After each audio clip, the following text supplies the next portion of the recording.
Hello, Tigers. Today is Wednesday, also known as National Wednesday, also known as Early Podcast Day. My name is Aiden, and today we will join you on Between the Learns, where we talk about everything sports-related that happens on this beautiful USN campus. As always, I'm joined by Edward, Dr. Fitz, and Olivia. How are you guys doing today? Doing great. Yeah, great.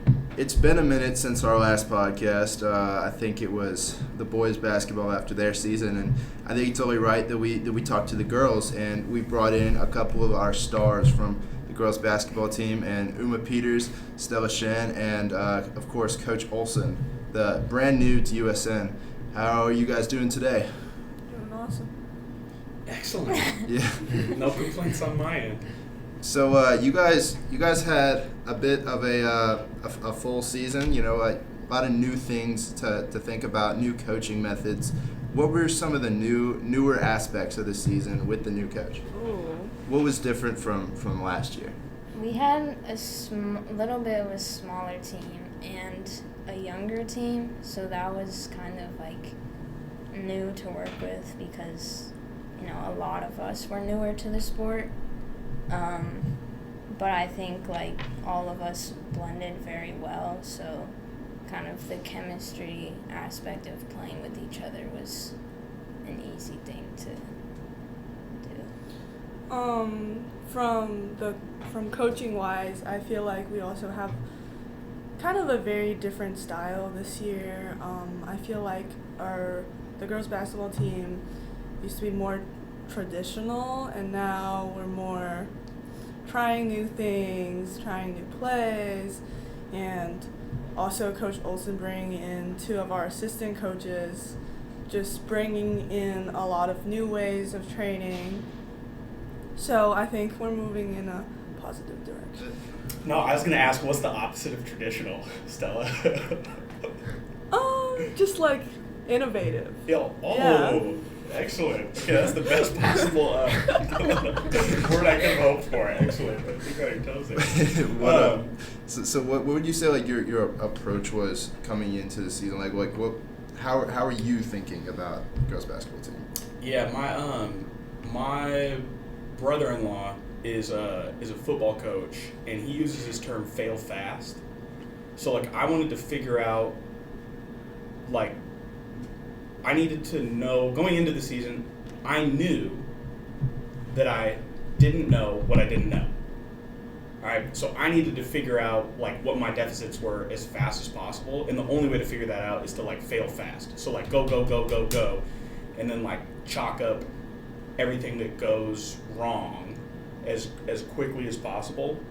So for instance, probably one of the biggest learnings in that respect is I come from a background of skill development and in camp formats and all that stuff, and so I trend towards wanting to skill and drill and wanting to set up things in that way, and at a point you get diminishing returns on that when the goal of the season is to like play really well as a team.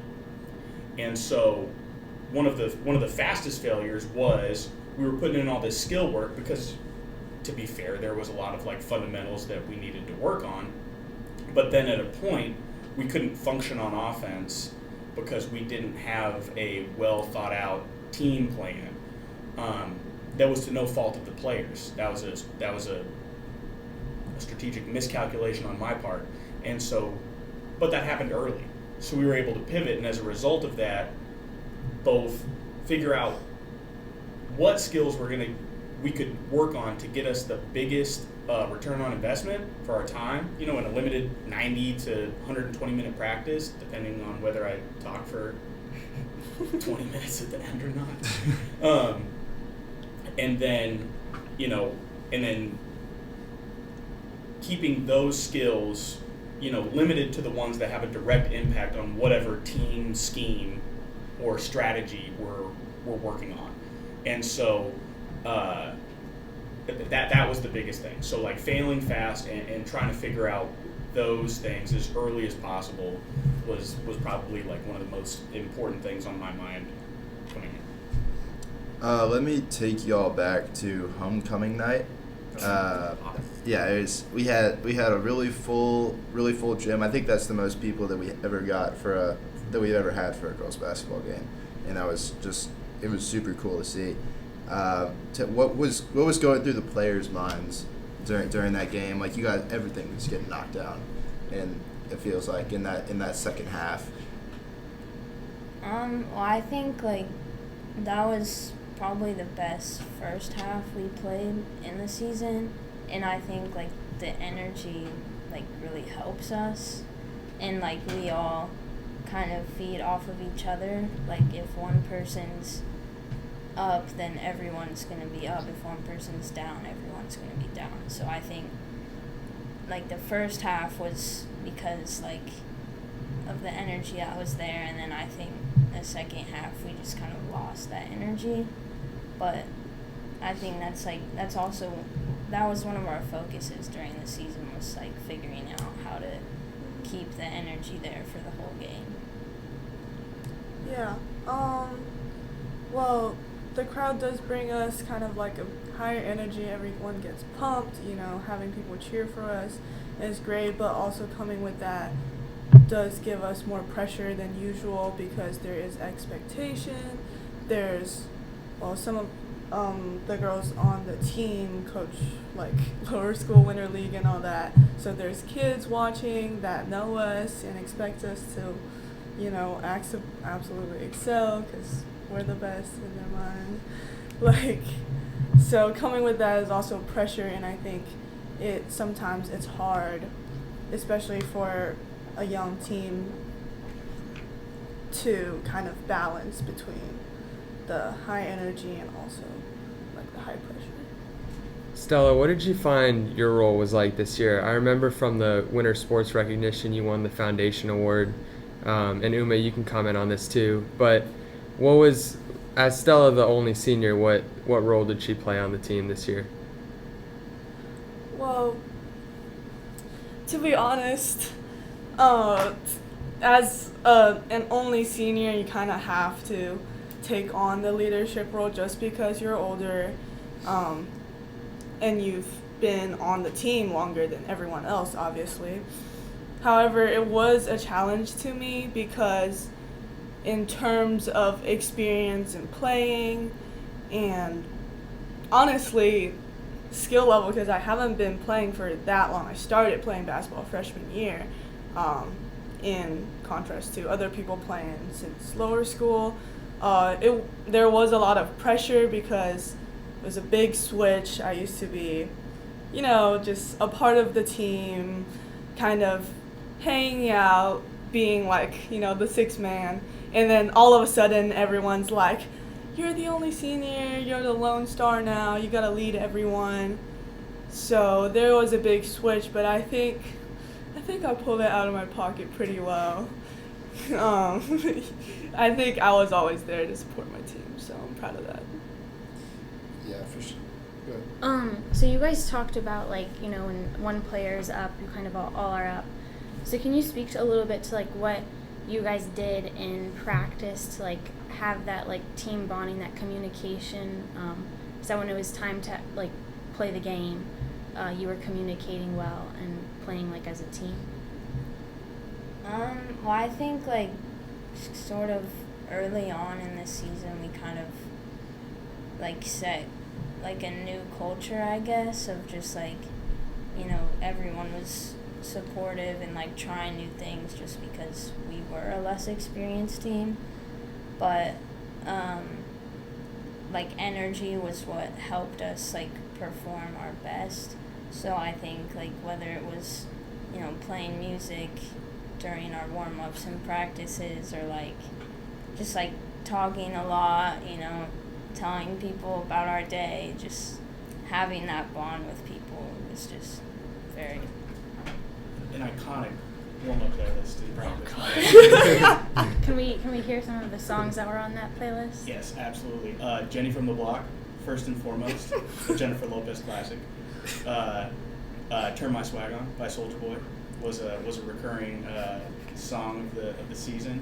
There was definitely some Party Up, DMX, No Scrubs, TLC. Wu-Tang Clan ain't nothing to F with, edited by Wu-Tang Clan.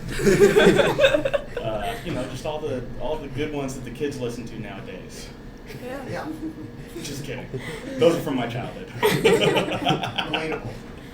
I had a two-part question. The first part, Coach Olson, you got hired after the academic year started, and basically like right around the time practices started. You walk in the door, you see USN girls basketball for the first time. Can you give us one area where you felt like the girls were a little ahead of what your expectations were, and one area where you felt like there was some catch-up, at least with regard to your expectations? Yeah, totally. I think, my first time in the gym as the hired coach, these two were in the gym. So I think what was ahead of expectation was kids already being in the gym despite having no coach and being in this weird influx. And then once we got into practice, I would say that just like the emotional maturity, like I told, like when I would have former teammates hit me up, ask me how the season was going, I was like, yeah, it's kind of a lot like coaching like junior adults as opposed to what most people would think of maybe when they think of a stereotypical high school girl. And so that was awesome because it made coaching a million times easier. And then in terms of areas of growth, what I like to say is like we had ultimate frisbee players, lacrosse players, and soccer players who played basketball. And so like one of my goals is to now have basketball players that play lacrosse and soccer and ultimate frisbee, et cetera, et cetera. So I think just the general, what we were lacking this year was, I don't think, other than Stella, I don't think going into the season we had, maybe Uma, but I don't think we had any basketball first athletes. And so, not taking anything away from any other school, but you gotta have a couple of those on the team. So shifting the culture, shifting the energy to try to make that the case. Yeah, my other question is for Coach and for Uma. We're losing Stella after the season. She remains on track to graduate. What is it that we're going to miss most about what Stella's brought to the team? Well, statistically, it's not super well counted by every school, but by the schools that kept the stat. She was first or second in block shots in our district, with I think 2.2 a game, which at any level, by any standard, is a lot of blocks per game. So we're definitely losing a degree of rim protection. And then off the court, this is like a term of endearment, but Stella's a total gym rat. She's always in the gym. And so, you definitely want that from your leaders, and, I know Uma has definitely taken up that mantle since, but Stella's kind of, in this iteration of USN girls basketball, Stella's definitely the OG gym rat. So we'll miss that. Well, I think in terms of what I was saying earlier, just like the culture we set as a team, like she was kind of one of the main people to start that, of like, being in the gym and like our mentality and just the energy we brought to the sport. We're losing Stella next year, like we were just talking about in our last question. How are we going to change the team dynamic? Who is going to step up for that leadership mantle? I guess out of the girls, who have you seen that's really been stepping up? Because you have a younger team. It's rare to see like a freshman, sophomore be like a leader on this team. Like who do you see doing that next year? Yeah, well, I mean, for one, Kate Vaughn was our MVP of the season, and is a great leader. Leads by example. Says the right thing at the right time, doesn't overtalk, all that good stuff. So we still have Kate, and Kate was a co-captain with Stella this year. So there'll be even a little bit more, on her plate. But generally speaking, especially with this like large sophomore class, I mean, like leaders lead. They're gonna they're going to step up. They're going to find their capacity to contribute. And it'll be a team effort. And then in terms of like how we play, I mean, we're going to be small, so we're going to play fast. We're going to run a lot. Well, we are certainly looking forward to it. Thank you guys so much for joining us on this Between the Learns podcast. Switching gears, we're going to talk a little bit about spring sports, guys. We've seen a lot of these sports start up. We got track, baseball, lacrosse, soccer. Olivia, what have you seen from our track?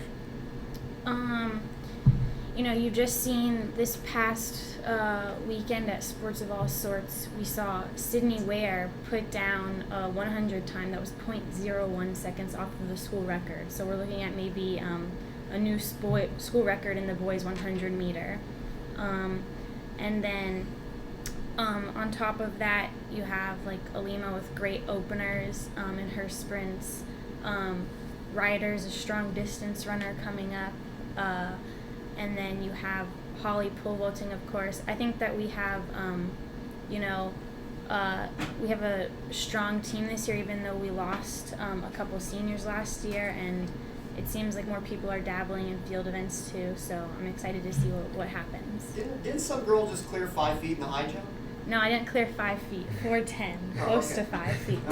Yeah. All right, that's coming. Yeah. Olivia Jelsmar, our resident track stud. And then we have baseball started up. I'll talk a little bit about that. We just won 2 of our weekend games, coming off a couple of tough losses to Columbia the week before we were able to bounce back. And this week we got FRA Tuesday and Wednesday, and then we got which day is home for FRA? Tuesday and Wednesday? Yesterday. Yesterday was. Right, okay. Right. Yeah. Right. But I think that about wraps it up for Between the Learns this week. My name is Aiden. This has been Dr. Fitz, Edward, and Olivia. Thank you so much for joining us.